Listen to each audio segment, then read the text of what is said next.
Oh, Novolab Pioneers. Have I got a design bite for you today? Actually, I just took a bite out of it. Today's design bite is about Tony's ChocoLonely chocolate. And wait till you hear the story here. So, that day that I went down to the BPHL Innovation Festival, before we went with Mr. Comp and the whole class, there was a truck outside. And it was this very colorful truck. It was bright red. It was like a food truck.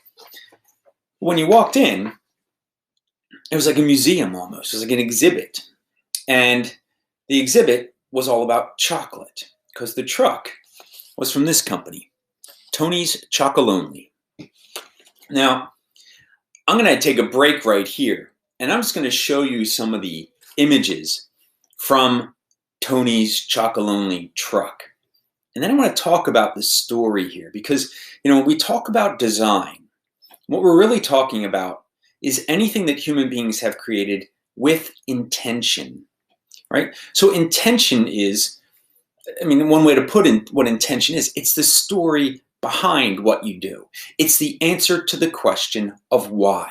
And a lot of times that answer is framed as a story. And Tony's ChocoLonely has such a great story. So let's take a look at some of those pictures right now. The story of Tony's ChocoLonely is pretty interesting.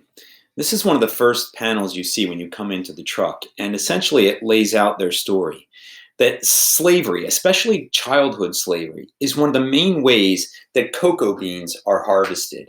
And that means that the major chocolate producers in the world are all participants in and complicit in a form of slavery. But Tony's ChocoLonely, and here's where the lonely comes in, is that they are invested in making 100% slave-free chocolate. And that's a lonely trip because obviously it's going to cost more, but they have a mission and they think the mission is worth the cost.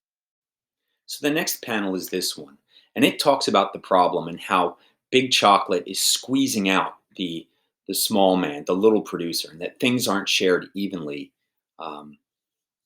in the cocoa value chain. So you can see how they're squeezed here. So again, the imagery is really key to telling the story. But this panel also plays into the next one. The next one is just pure genius. So take a look at this. And I often wonder this because I've been buying their chocolate now for almost a year, or half a year at least. And I forgot about this panel. Did you know our bar is unequally divided to represent inequality in the chocolate industry? As long as things are being shared unevenly, our bar will stay that way too. So it's not like a Hershey bar where there's even divisions of rectangles of chocolate. No, this is what the bar looks like. It is broken up into uneven chunks to represent the slave trade, the small producers, and big chocolate itself. This is pure genius. They have embodied the story in the product itself. There's no better indication of intention in terms of design than you eating something that is intentionally designed to be consumed in a certain way. So the next few panels in the truck talk about the different principles and how they go about doing what they do. So they don't buy beans directly from a big pile. They trade directly with partner cooperatives.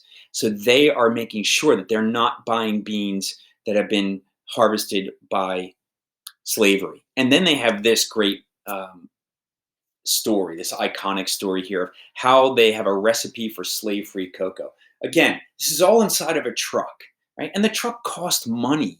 It's not like it just, somebody donated it. This thing costs money. They're so invested in their story and they're so invested in their philosophy of how things ought to be that they're willing to put the extra money into the product.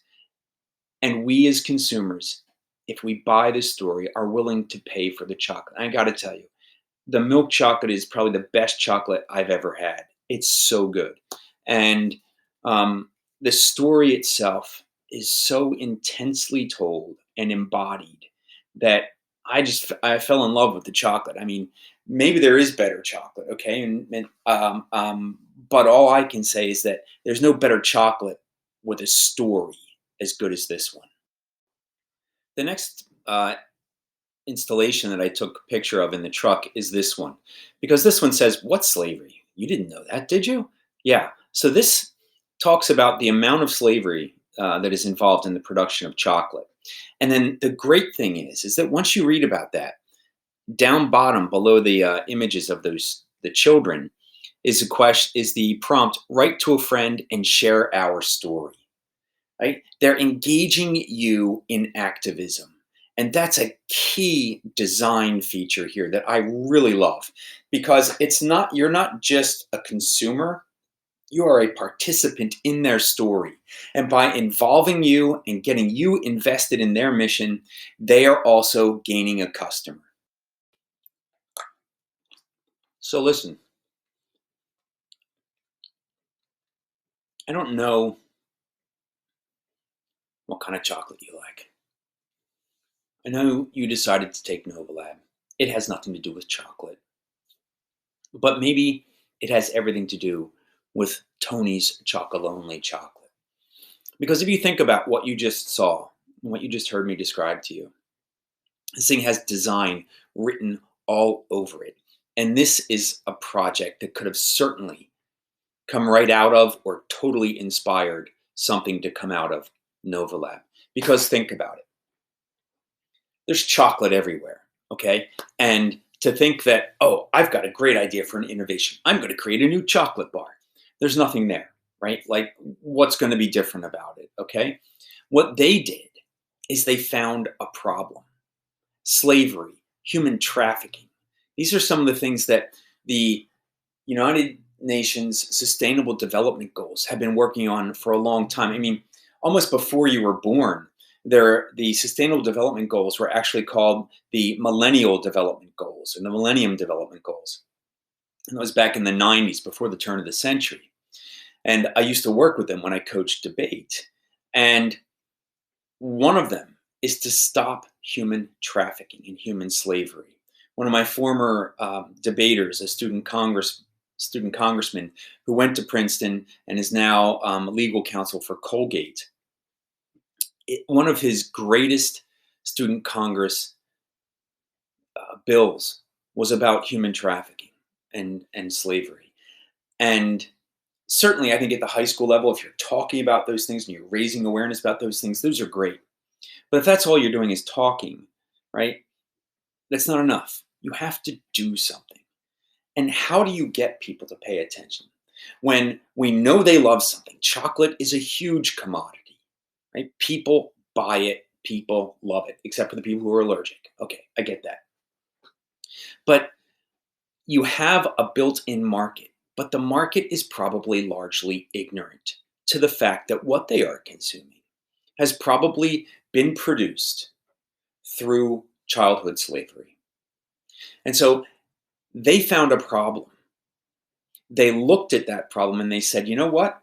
The product that comes out of this problem is a product that has millions and millions of consumers, and they're ignorant. So what do?